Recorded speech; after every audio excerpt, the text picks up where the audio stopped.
right. We are live. Beautiful. Hello, everyone. Welcome to How to Market to Gen Z, hosted by myself, Jess Flack, from Ubiquitous. I'm CEO and co-founder here. I'm really excited to be chatting with everyone. I know we'll have people kind of coming in as we're talking. If you're watching on the replay, hello. um, but yeah, if you're joining us, just go ahead and type in the chat. Tell us who you are, where you're tuning in from.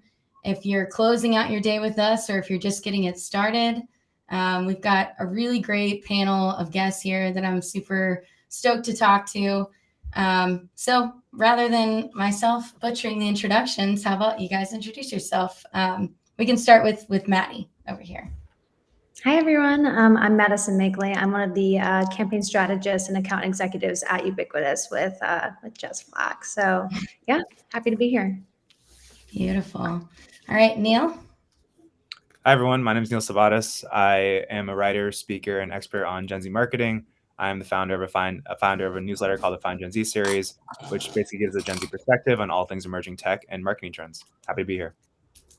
Beautiful. Thanks, Neal. All right, Morgan. How's it going? Hey, it's going good. It's going good. Hey, what's going on, y'all? Founder and CEO of AMP. We're a B2B media production company.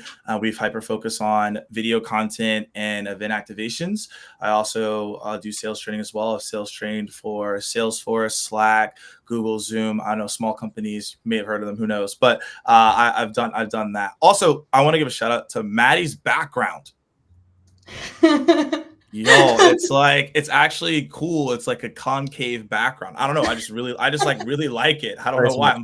I'm vibing with it. I don't know. I've never seen it before, so I'm with it. I'm just with it. No, it's working. It's working. This one's actually real, so I appreciate it. I'm just trying to show some love. That's all it is. A real, authentic background in today's day and age. Who would have thought? I love it. Beautiful. No, thanks for that. Like I said, guys, if you're just joining us, feel free to comment who you are, what kind of role you're in, and where you're tuning in from. Want to get to know everyone. Also, throughout as we're talking, throw your questions in the chat. I will be adding the questions to the side, and we're gonna save about 15 minutes at the end for some Q&A. So if you type a question, we don't answer it immediately. Just know that we are saving some time at the end for that Q&A section. But awesome. All right, let's start off kind of broad. I think I would love to hear from you guys, just your hot takes on what like your POV on marketing to Gen Z. What do brands get right? What do brands get wrong? So let's start with Morgan. Let's go in reverse order this time. Okay. So what are they doing? Let's start a positive note. What are they doing right? Because everyone else started doing wrong, and then is it being changed? So what are they doing right? I would say number one is they're really listening and paying attention to the audience. So, for example, I think before you go do something, you should absorb it before you critique or try. So the main platform, right, that most people think of Gen Z on is like TikTok. So are you taking the time to consume how are people that are marketing to Gen Z already doing it? Not an assumption, but what are they actually doing? And I think if you take the time to do that, that's what brands have done successfully. They're not saying, well, I did this 30 years ago, so like, this is how I do it. It's like, no, they're like actually seeing what's happening in real time, taking that same framework and then using it to however they're doing it in their campaign with their language and their tone. I think that's like absolutely important. Number two, we're going to talk about this later, is that they pay attention to what platforms, to what Gen Z audience they're trying to get in front of. They do that really well, understanding what is the messaging, what do they care about right now, and then correlating that so they can get in front of those right people, right? So that's extremely important when you think about those things. So I'd also say you want to focus on that. What are they doing wrong? I think what they're doing wrong is they are marketing to themselves and not to their audience. So I think a lot of people go wrong is they're like, okay, cool, well, this is what I like. Well, that doesn't really matter. Because they're like, you're not that audience, right? Like what I like might not work for people I'm trying to get in front of. I might have to change the way that I do it. And I think a lot of people get caught up in how they receive things rather than how they actually should do them for the other people, right? And so that's a big piece. And I think we're going to talk about this later. Going wrong is marketing in an aggressive way, but you don't have the proof point to double down on that aggressive way. You're just like, we need to be aggressive, and this makes sense. And like that ain't it, right? Because then now you get called out. People don't want to work with you, and that's not the move. So I know that y'all are going to dive into some other areas, but those are things that I've seen in working with brands and just talking to different people. Yeah. Got to back it up if you're going to make some bold claims, especially with Gen Z, because they will call you out. They know how to get called out. Yeah, they know how to use the internet better than any generation before. So no, that's great. All right, Neal, what are your thoughts? Yeah, I think jumping deeper into what Morgan just said, in terms of like, making sure you get it right, I think there's a few things I'll focus on that I think are like almost misconceptions. Like the intentions are definitely there.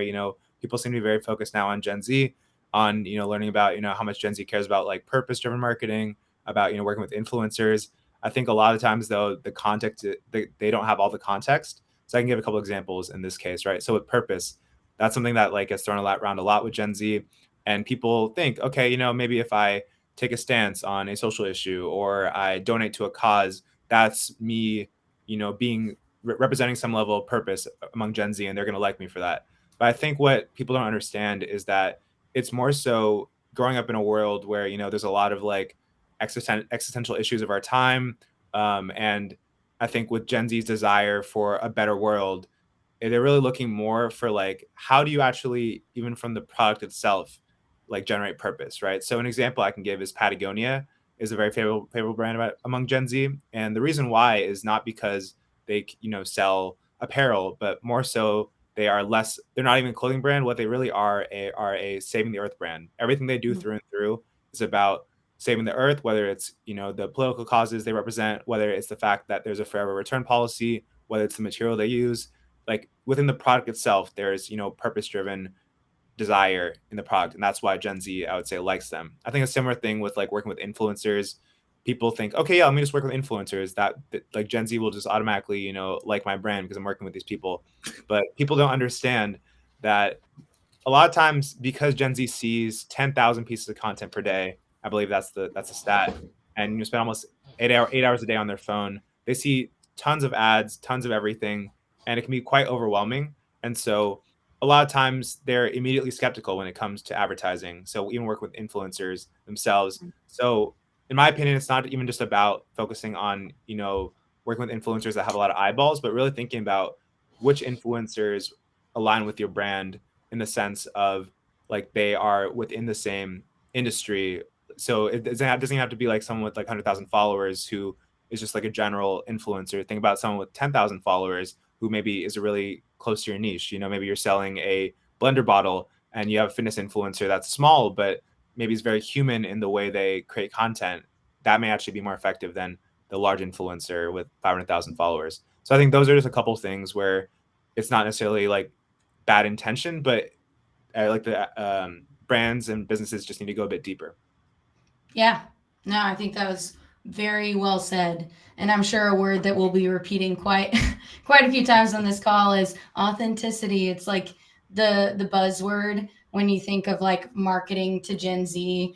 But I like the way that you put it with the Patagonia example. Like if it works because their brand lives and breathes that purpose. And so it feels authentic and it doesn't feel like a cash grab or like, they're being pandered to. If Cheez-Its came out with the same kind of initiatives, it would be like, okay, Cheez-Its, let's go. Shout out to Cheez-Its though. No, I love Cheez-Its. The white cheddar. But if Cheez-Its did something to, help with world hunger, that would be something that relates to their brand, more authentically. So no, that's great. All right, Maddie, what are your thoughts? Yeah, Have we left much? Yeah, I agree with both Neal and Morgan a lot. And I know authenticity is going to be mentioned a lot, obviously, during the next 30 minutes or so, but also consistency. I think a lot of brands, we hear the buzzword authenticity spreads so much nowadays, especially when it comes to influencer marketing and creators and things like that. But I think consistency is another one that a lot of brands are kind of missing the mark on and struggling to kind of find their voice within the Gen Z market and everything, and really trying to relate to them in a certain way, you know, and trying to figure out what they want and what actually, you know, what they're intaking, being seeing the first ad for the first time to actually purchasing a product is a little bit different, obviously, than millennials and boomers and things like that. But another struggle that I see with a lot of brands is kind of over polishing their content and repurposing it on different channels. You know, they'll jump on places like Instagram or TikTok thinking that they are entering a new channel and that they're, you know, being progressive and things like that. But they're just repurposing a lot of the same content that they're using, you know, elsewhere, which doesn't really resonate with that audience at all. So you know, they're taking the first step to expand their horizons on these different platforms, but they're not really diving in to understand, like Neal said, and Morgan, what they want and what they want to see and what they care about, you know? So I think kind of taking a step back for them and really understanding that is something that I'm sure we're going to be talking a lot about. But yeah. Love it. No, totally agree. I think it is easy, and we'll probably even be guilty of it on this call a little bit, of just kind of talking about Gen Z like they're not in the room with us, or like they're like there's some kind of mythical creature. I mean, it's just the next kind of generation, the next iteration, and they aren't as easily gotten by, you know, kind of traditional marketing and advertising as generations before us, and even us as, or I'll speak for myself as a millennial. You know, when I first started doing performance marketing, it was all about just hammer your audience with impressions, you know, by the old marketing rule of 7. If you know, a brand needs to hear, or a user needs to hear your brand name 7 times before they'll convert. And so that was the only goal. But you're right. I mean, being consistent, actually knowing your audience, spending time on the platforms, it makes all the difference, and want to be a little bit more concentrated, I'd say. I think also to add to that as well, on that like social media part and being consistent, I think people don't realize how underrated it is to use social media, not as just like this kind of conversion focused angle where each post is supposed to generate some kind of performance, but it's literally a $0 line to your customers 24/7. And so what you should be doing, instead of being, you know, in the boardroom in the back trying to figure out, you know, what does Gen Z want, or what does really anyone in your target audience want? Think about like little things you can push out first on social media. Doesn't matter if it gets 0 likes, doesn't matter if it gets 100 likes, 1,000 likes, etc. And just give a feeler about like what people are engaging with, what questions people have, etc. before you go back in the boardroom and you build your larger campaigns. Like it's literally a $0 channel for you to find out that information. Oh, love that. Yeah. No one takes any like takeaways from this except for that. That is such a good point. You know, we talk about organic channels all the time. But it really is that direct line, and super crucial to kind of keep your ear to the ground and listen to what your audience wants. I love that. So can you guys think of any examples of brands that you think have really cracked the code? We'll keep this reverse order going. Neal, you're in a great spot. You'll be sandwiched. But Maddie, do you want to start us off here? Yeah, I think we've all chatted about some of these, but Crocs is obviously one of them that you know, has really nailed the kind of UGC and influencer route for the most part, and really being able to grow their account. I think MAC's done a really good job, MAC Cosmetics, especially recently. They're really good at jumping on certain trends right when they happen. I think one of the biggest things that a lot of brands miss the mark on is timing. I don't know if you guys came from corporate backgrounds, maybe some of you, but I can speak for myself, where it feels like they overcomplicate the process so much, and they, you know, everything has to be approved by 10 different departments before even hitting the internet. And at that point, Gen Z just doesn't care anymore. So even recently, MAC did, you know, their collaboration with Tube Girl the same week that she started going viral. and put her on the runway show and everything. And, you know, I think a lot of other beauty brands kind of missed the mark on that one, but acting quickly is something that they've done really, really well. Jet Car on TikTok has the Bentley girl doing the ASMR stuff. No one even knew what ASMR, I feel like, was outside of Gen Z until she came about. I'm not sure if you guys know, like the really beautiful girl that, you know, taps on the cars, and just creating very stitchable content for the most part.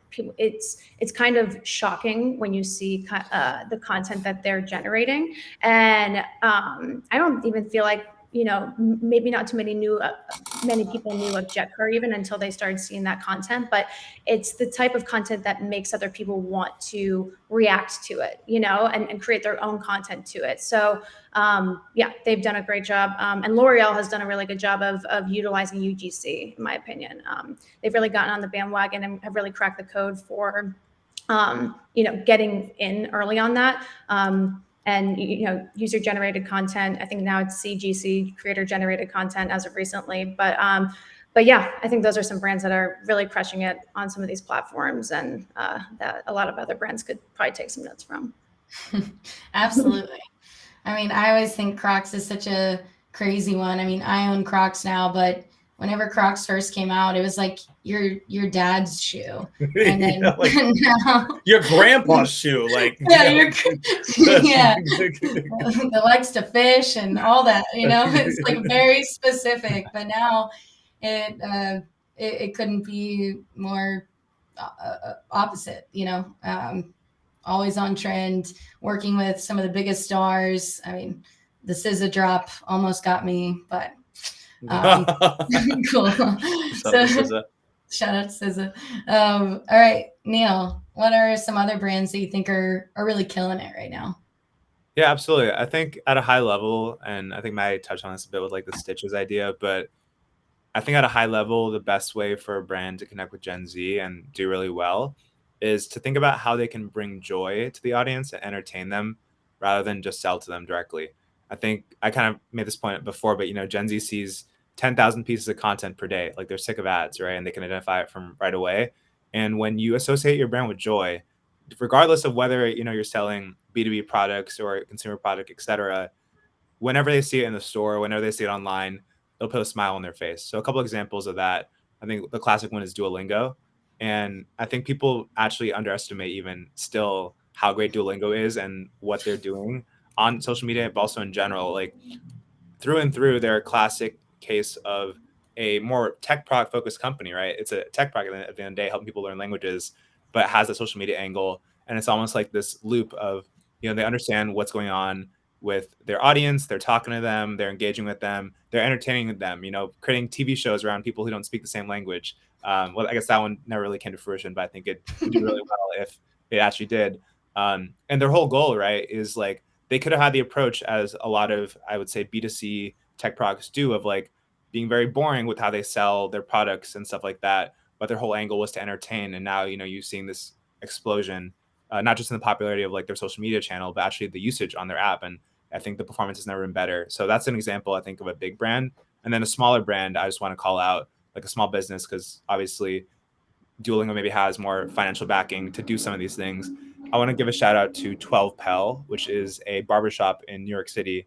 And they basically grew a large following on social media via TikTok and Instagram, largely through the same idea of entertaining rather than selling. Like, you know, they could just post up being like, you know, we're barbershop, we sell appointments, etc. But all the content they do online is really all about, you know, doing skits about being around a barbershop, educating people about hair and different hairstyles, stuff like that. I've been, you know, following them for many years, and I still don't even know how much it costs to get a haircut. You know, I love their content, and you know, like if I wanted to get a haircut, like that's where I would want to go, because I feel like they have an understanding, right? They're entertaining, they're educating their audience rather than selling to them directly. And I feel like that is like a long-term edge that a lot of brands will have if they commit to that. Yeah, absolutely. You want that sticky, long-lasting content, and something's going to make a real impression and not just like eyeballs on a screen. The 10,000 pieces of content per day on average for Gen Z is such a crazy stat. I mean, it makes sense though, because I know at least the most recent figure I've heard is that on average, users are spending like, what is it, Maddie, 90 minutes per day on TikTok or something to that effect. Yeah, more time than watching Netflix, you know? So it makes sense with short form content, how that's achievable. But it kind of puts things into perspective on why your messaging matters actually more than just your reach and your volume. All right, Morgan, any other brands that you want to shout out that are especially killing it? I'm still blown away by the 10,000 here. That is so wild. Like, just to consume that much, and just like, and to your point, it's just like you truly have to think about not only your messaging, but like how you do something different than everybody else, right? And so the brand that I'm gonna shout out, it's my favorite place to eat too. Wendys, y'all. Wendys. We didn't even talk about this on the prep call because I was like, okay, what is another brand? And I was like, yo, Wendys. Y'all, I don't know if y'all follow Wendys. If you're not, you're just completely missing out. Like, they are Gen Z marketing to a T, and whoever runs that is just a G. I don't even know who runs it, but I think it's a girl from what I've heard, but absolutely kills it. The way that the content is written, the way that they reply to other people, starting beef for no reason, like on Twitter, like it's just, to me, it's hilarious. And I don't know if y'all know this, but they dropped a mixtape. And, yes. And it's actually good. Like they're actually spitting bars on it. I was like, wait, what? And so like, yeah, I have to give mine to Gen Z because to Neal's point, which I 100% co-sign, is they truly entertain the audience. And yeah, from time to time they'll drop their new stuff out and they have a spin to it with some entertainment there. But they do a great job of just engaging with their overall audience, and then also going to other audiences as well and creating that funny vibe to it. And the mixtape is just like icing on the cake, right? Like that's really what it is. So I think if you want to see a good example of how to bring your brand to life and truly make it a character, Wendys is a good example of that. And then I'll double down on Duolingo. I think the reason they just do a good job is because they bring that to life with the bird, because I think before that, everyone would go to like Rosetta Stone. If y'all remember that, everyone would go to Rosetta Stone to figure out how to learn the languages. I haven't heard about Rosetta Stone since Drake said it on a song. So the thing is, at the end of the day, is that like Duolingo has completely taken over. I don't know anyone who's even using Rosetta Stone. So yeah, that bird is very intense. It makes me want to continuously learn Spanish because I'm like, because I feel like if I don't do it, the bird's just gonna come at night and be like, yo, why aren't you learning Spanish? I'm like, yo, I'm trying, man. Like, I'm doing my best. And I think it allows for you to have fun and interact with something while you're learning. It's not just like, I have to go learn Spanish today. It's like, I learned Spanish and this bird's here with me. And I think that's what people want. They want somebody to be on the journey with them. And I think Wendys does that, because every time I go to Wendys, I think of how funny they are, but also the food's good for me. And then I also think about Duolingo. It's like I'm learning with that interactive piece, and it makes it fun on something that I have to do anyway. So those would be my two examples. No, those are super solid. Oh yeah, I do want to add as well. I think what makes it so great, like, you know, Duolingo, or like Wendys, what they really, I think, got down is they kind of define their brand on social media into a human that most of us would know in real life, right? Like Wendys is like that one friend that like will roast you for no reason, like all the time. You're just like, why am I even friends with you? You know, that kind of thing. Duolingo has that kind of same level of banter, but maybe it's like maybe that friend that you're super close with that keeps you accountable, etc. Yep. You know, feel it has a transparency to like nudge you. And then Chipotle, I think, is another example that's a different angle of like bringing joy, where they're kind of like that friendly neighbor that you don't know too well, but it always has like positive interactions with. Like their whole thing on social media is like, you know, like, oh yeah, if you come to Chipotle, you know, we'll do this for you. Or like, it's very like not like, it's a different person in your life, right? Than Duolingo, than Wendys. But each person is like a human that you kind of have in your life. And I think that's what I think brands should be trying to think about on social media. If my brand was a human in real life, like how would I want to be spoken to? And that's actually how you should communicate on social media. Yep. Yeah, no, absolutely. Like, yeah, personifying the brand. And it's obviously super effective for them. And I can imagine for a small business owner or a new brand that's just launching, it's probably daunting to go out with a social media strategy that isn't just like hammering your audience over the head with like what you do, who you are, how to contact you, you know, because that's how we've all kind of been ingrained that, well, this is my opportunity, my direct line to my audience. So they need to know what I do and they need to know every detail about me. But kind of going back to the staying power of content that is authentic and real and funny and brings joy and is just pure entertainment. It has a lot more long-term impact on your brand and your relationship with your audience. They'll figure out all the details about you as you get to know each other. So can you think, you know, we don't want to put any brands on blast, you know, that's not that, we're not that kind of webinar. But can you think of any examples of strategies or campaigns that are just really missed the mark? Some cringe factors that we should stay away from. Neal, let's start with you this time. Okay, sure. So I think this kind of goes back to like this whole idea earlier of trying to figure out, you know, why you're doing something, and this idea of you can use social media, right, to kind of get feelers out before you throw something out in the world. So I don't want to name the brand specifically, and actually I don't remember the name of it, so I don't have to.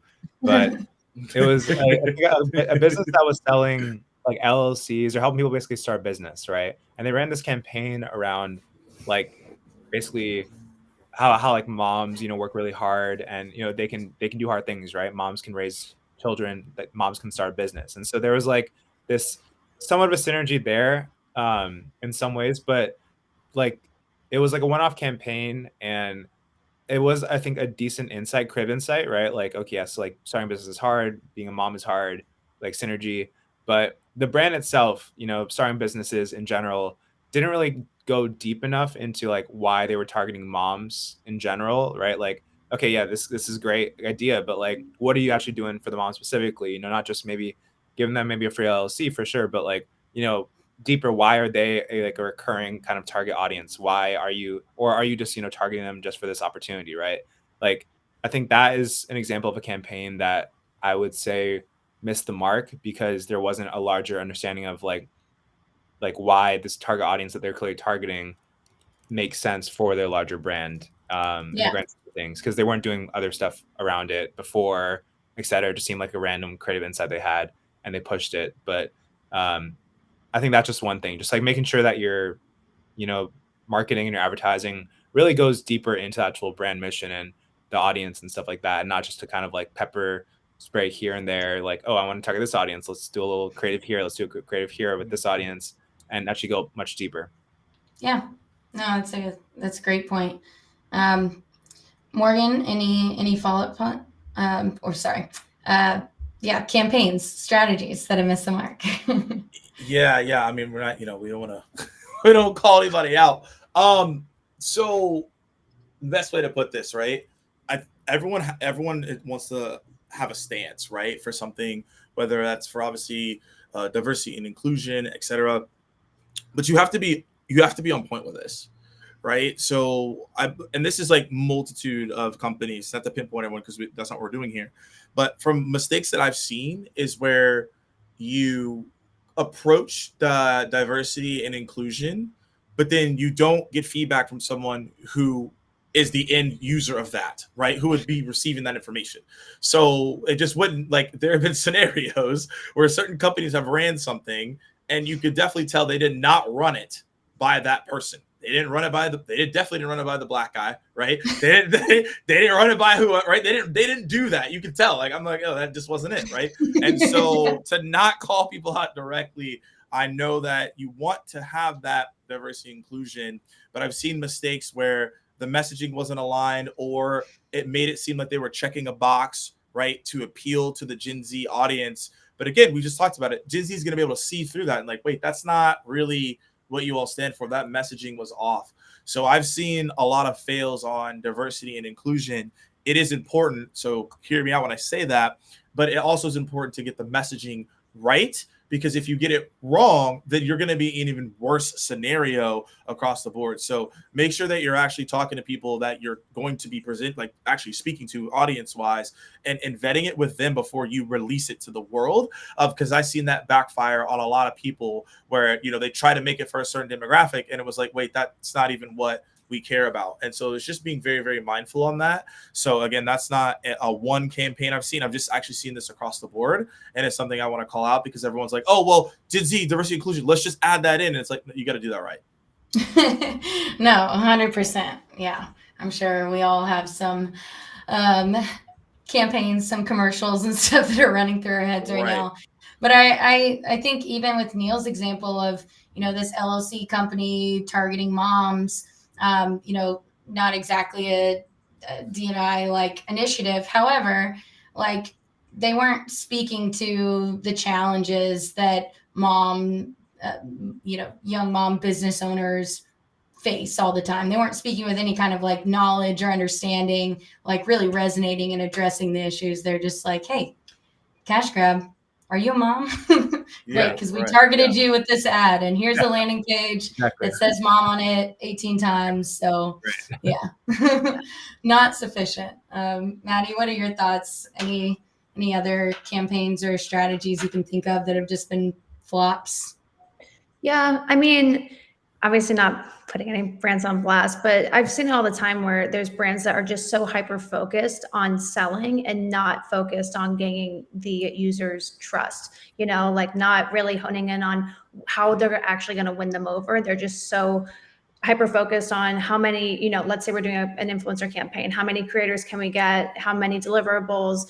There's so much in it for them that they're focusing their focus on, but they're not really honing in on how they're going to market or brand themselves to those people that will convert to be a consumer. So, that's one of the biggest things that we see all the time, that, from a brand's perspective. Also, like I said before, just over polishing the content, kind of creating it, like Morgan said, for themselves as opposed to for them. But yeah, I think that's where a lot of them miss the mark. And also within their processes, I think there's this disconnect with a lot of brands between their strategy and processes of overcomplicating the whole process to the point that, there's a script for a creator and other things that they, supply them with, and all these areas for approval that aren't really necessary, especially when you want it to come off as authentic, as possible. And that can't really be done when you're micromanaging the whole, process from start to finish. And obviously there's room for people to give their ideas and brainstorms and approvals and processes and things like that. But I think kind of letting go of the reins a little bit and simplifying the process, for campaigns they'll see a lot better results. Yeah, absolutely. Gosh, we preach that a ton internally with all of our partners that, brands, they know their brand, but creators, they know their audiences. And the more you can kind of relinquish some of that control and just try it out, it will outperform the scripted content every time. Great. So let's talk a little bit about channels and, what channels brands should like lean into, stay away from, and then just call out for anyone watching. Go ahead and add your questions in the chat, and then we'll finish up with some Q&A. But yeah,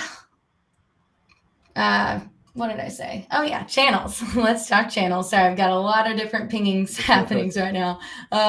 But so what do you guys think? Are there specific channels that brands should use, should not use? Morgan, why don't you start us off? Yeah, so we were talking about this before we got on. I don't think it's like, hey, you should only be on Snapchat and like best of luck. Go ahead and just like log off all the other accounts. Like that's not the point. What you need to do is figure out where's your audience at, and then who are you trying to speak to within that platform, and how do you want to speak to them, right? Because even though all the platforms to a degree are starting to have similar capabilities, right? Before it wasn't like that. Now they're having similar, right? People take the stories, they take the shorts, whatever. But there are certain things on platforms that you do that you would not do on others, right? You wouldn't be able to get away what you do on TikTok on LinkedIn, right? That's just not it, right? And if you did what you did on LinkedIn on TikTok, you're gonna get roasted. So you just gotta like know what you're doing and how you're talking to certain people. And so my take is always, when you're trying to focus where you want to start, focus on one platform, like hyper focus there. We want to build our audience here, build there for, I don't know, let's say 6 to 8 months, even when like just get comfortable in the platform. Then let's start inching out. I find that when people are like, we should be on every single platform at once, that's not going to work unless like you're a massive company. Like a Salesforce can do that, right? And IBM can do that because like they have the brain weight to just be on all these platforms. But if you're just starting out, you don't have as big a brand reputation, going on all platforms at once, that's just too much going on. Focus on one where you're like, I think our audience is great here. Let's hyper focus and grow there. And then now you can start diversifying and going in that direction. So I'm never like, hey, only go on this platform. You have to pay attention to your audience. You have to pay attention to the narrative you're trying to share and where they're going to be most engaged, where your buyer's at, and then hyper focus there and then move on from that standpoint. And if you want to test another platform, maybe get an influencer who's strong on that platform to do something there too, right? Hey, we don't know if we should go there yet. Let's get an influencer to go on YouTube and say something. We're strong on LinkedIn, but let's see what they can do on YouTube. It does really well. Maybe we should go on YouTube. And so that's the way I think about it. Absolutely. Neal, what are your thoughts on channels?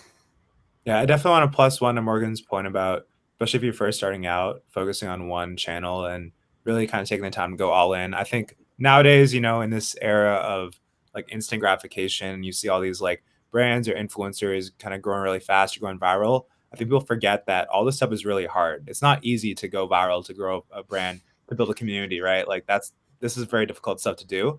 And most people fail not because they don't have the content or the ability to be successful. It's because they give up. It's because after 10 videos on TikTok, they're like, yeah, my audience isn't on TikTok. They give up. The truth is, it takes a lot more than 10 videos. It takes a lot more practice with everything of learning and adapting to actually be successful. So I think that's really the biggest takeaway, is that if you are like, when it comes to channels, there isn't like a way where you could hack the system where like, oh, if I'm just on TikTok, I'll automatically get a lot of sales. Yes, I mean, there are obviously more platforms that are more Gen Z is on, like TikTok, like using Instagram. I think Discord's a really interesting one as well, but maybe the most difficult. I feel like if any like brand can like figure out a way to build a community and use Discord with it, they can really build a powerful chain of I think consistent success, because honestly, your best marketers are usually your best customers, right? And one example of that, actually, I can just realized, is Peloton has this Facebook group with about 600,000 people in it, of Peloton users. And it's the craziest Facebook group ever because it was created, number one, not by Peloton, but by users of Peloton who loved it. And in the group itself, it's constantly people sharing, their Peloton highlights, giving feedback about the product, about sharing bad experiences. And the cool part about the bad experiences is like other people who are Peloton users will go and comment for them about like, no, it's actually about this. You're doing this wrong, that kind of thing. And so I think overall biggest takeaway is like, it's not necessarily even about the channel. Just really choose a channel and you really can't go wrong. It really is more about, are you consistent? Are you committing to it? Are you learning and adapting and not giving up? I think the number one reason why people fail is because they give up. Yeah, totally. That Peloton Facebook group, that's so cool. I didn't know that. And that's exactly what you want. It's like a group of real enthusiasts, advocates for your product, for your brand. That's awesome. All right, Maddie, I know we at Ubiquitous are pretty TikTok, Instagram, YouTube focused. So without any bias, what channels should brands lean into or stay away from in your eyes? Yeah, I mean, if they're not on TikTok, they should just not bother even. Sign out of this webinar. What's the point, honestly? No, it is a great channel. Twitter is becoming huge, or not becoming, or X. It's X now. It's obviously a huge channel that, especially with all the AI, and more like B2B kind of angle that those companies are taking on, the Gen Z market and everything. But Yeah, I mean, TikTok is obviously a great place. TikTok Shop, in my opinion, is a great place for new brands to really thrive. We've seen, a bunch of different success stories on there for the most part, especially for small business owners and people just starting out. I think the biggest thing is really to test new things. Whichever channel, I really love what Morgan and Neal said about honing in on a channel and becoming a master on it. Is testing new things and reapplying that performance data to your channel as you move forward instead of giving up, and really listening to what your audience is saying. If people are, responding in your comment section, giving you tips about your product or what they like or don't like, really listening to that and understanding, the metrics that go into the performance. Like shares is something that I personally really look at, not just likes and comments and views, but how many times are people sharing this with their friends? Because those are the people that actually are probably going to care more to purchase it than just look at your content a million times and, be a consumer in terms of your content. But yeah, that's what I would say is something to really, hone in on. Yeah, totally. And I know something we talk a lot about internally is like taking it a step beyond and actually looking at the content in the comments as well. And like, do they have inside jokes with their followers? Whether it's you're a brand and you're evaluating which influencers to partner with, or you're, trying to look at a brand's page just to, come up with your own strategy. Look in the comments and see what the general sentiment is. It's pretty crazy how close some of these communities really are. And it's amazing whenever you find a creator that aligns with your values as a brand, that just like resonates with your core values, but then they also have this deep relationship with their following. And that is like when it's a match made in heaven. So take a look at those comments and see how they're interacting with their audience. Are they just like pals, or are they like, close? Are they tight? Awesome. Okay. We only have 5-10 more minutes left here. We have a couple of questions. If anyone else has any questions, feel free to drop them, but we can also feel free to hit any of the four of us up after. We'd love to chat with you IRL. But first question. So how do you all navigate not getting trapped in an over approval loop to stay agile and flexible and nail your timing? I think that's specific to influencers or just creators and creating content in general. It's a fantastic question. So who would like to kick us off? Maddie, if you want to kick us off. Yeah, I think during the process, there's so many companies that are now hiring, social media managers and stuff. You don't just need a social media manager, you need a social media team, or an influencer marketing team, or something that, can support the bandwidth that comes with actually managing this. And that doesn't necessarily mean the content that's going throughout the approval stage getting passed throughout every other department besides your social media or digital marketing team. But part of that process is having harsh, due dates when it comes to influencers specifically. So when you go out to send out that initial brief or offer letter to them to invite them onto the campaign, having due dates as to when they need to respond to accept that campaign, when they need to have their content in, etc., and kind of mapping out, the expectations of, the whole timeline of what that partnership is going to look like if you choose to collaborate with them is really important to set those boundaries in the very beginning. Especially, if you are running a full scale campaign with a lot of creators, it can be easy to kind of get discombobulated in that process, as I'm sure anyone can imagine who's worked with creators before. So yeah, but keeping them on tight timelines and everything, and allowing them to send you guys their ideas and their concepts prior, and kind of allowing them to have some free range to produce organic content that they know is going to cater best to their personal audience is also going to be key. Yes, absolutely. Yeah. And not to add any pressure to brands that are listening to this call, but my hot take is, if you're a brand, you're working with creators, figure out, like Maddie said, set good expectations, have a really clear brief, but also hold loosely to your ideas. Like, don't have such a preconceived notion of what this content's going to look like just based on what other content the creator has made.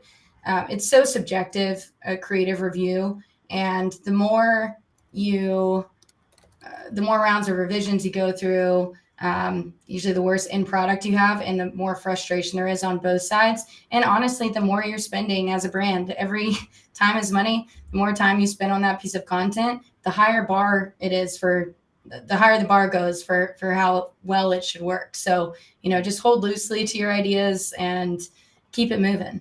Give the creators some control. Only hold to like that objective criteria that's like, oh, if this goes out, legal will kill me. Like, that's all right. Objective criteria is good. Subjective criteria, just let it roll off you. I know it's tough, but all right. Neal, Morgan, any other thoughts? I know you guys don't as frequently work with like influencers, but what are you guys' thoughts on not getting trapped in like this over approval process loop? Go ahead. No, go ahead. You got. No, you got it, Neal. It's all all right, you. I got it. Sorry, that's my bad. I should have picked one. So I think I'm going to steal a page out of Zaria Parvez's book. She actually is the brainchild behind Duolingo and its rise. So she actually, just was fairly new to the Duolingo team. Like, I think fresh out of college, like she was 23, 24 a couple years ago. And I think the advice that she gave when I heard her speak at a conference about it was you kind of have to become best friends, really, in some ways, with that approval team, with the legal team, in the sense that when you're trying to move things fast, right? When you're trying to do fun, new creative stuff, or things that may be risky, or things that may need approval really fast, there's going to be some risk involved, and you have to, number one, be prepared to hear no, as you said, Jess. But I think the key thing is having a strong relationship with that legal team and building that relationship.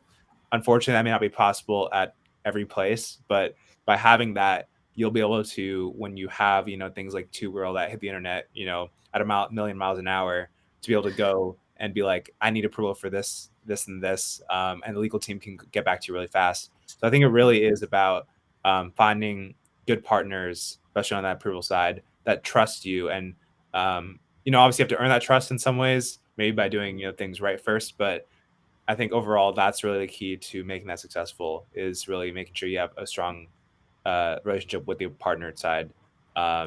Make that happen. Otherwise, it just may not work, with you trying to push everything without any, I guess you could say, trust there.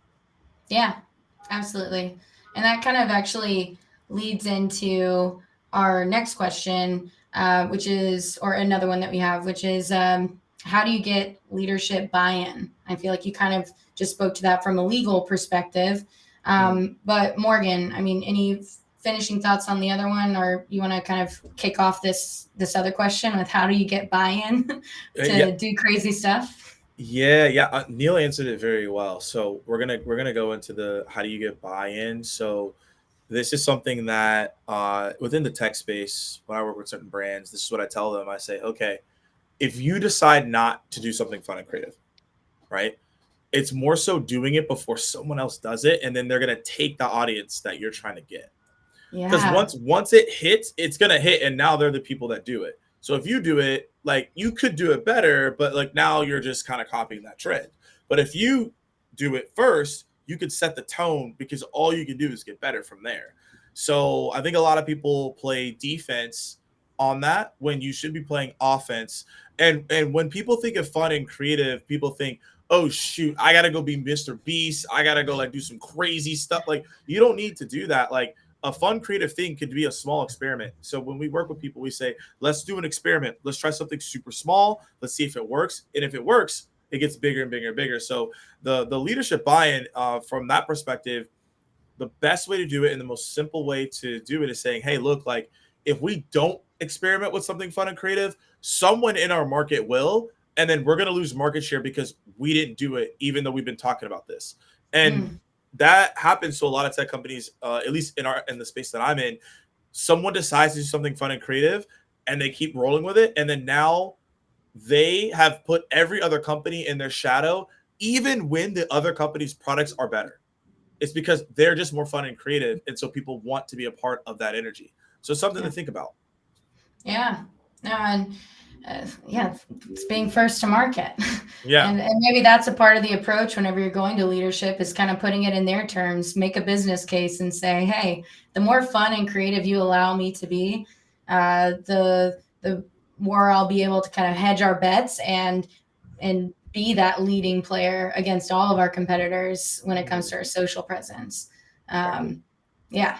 But, like I think it was Neal was saying earlier, or maybe it was you, Morgan, maybe it was you, Maddie, who knows? One of you were saying earlier that, virality isn't as just commonplace and easy as I think a lot of people think that it is. And so it's the same with your social strategy, like putting all your eggs in that one basket and not allowing yourself to test anymore. You're kind of pigeonholing yourself. So gotta get that buy-in, make that business case, and the right leadership will understand and will at minimum give you some liberty to do some testing. Exactly. Love it. Okay. Next question is, what kind of metrics should marketers pay attention to measure success? And do these metrics differ from campaigns targeting older demographics? Maddie, you mentioned shares earlier, so I'll start with you. Any other metrics that are super important for brands to pay attention to? Yeah, I think some of the biggest ones that we do is obviously CPM, and that can range from depending on what platform you're targeting. Instagram, TikTok, YouTube are all obviously going to be really different in that regard. CPC has been a big one too, cost per click. How much traffic are you really driving to wherever you're trying to get your consumers to go and things like that. Overall impressions on a campaign in terms of brand awareness is obviously a big one too. All those things are really, places that cost per installs is another one for any type of apps, downloads and things like that. But all that is stuff that becomes tracking data after you've kind of, you're taking that performance data from the campaign. But yeah, I think paying attention to overall engagement with every piece of content that goes live is going to be really important though, so that you can take notes on, what's working the best and where to pour gas on the fire for that thing. Yeah. Where you got to double down. Love it. Yeah. Morgan, any other thoughts on metrics?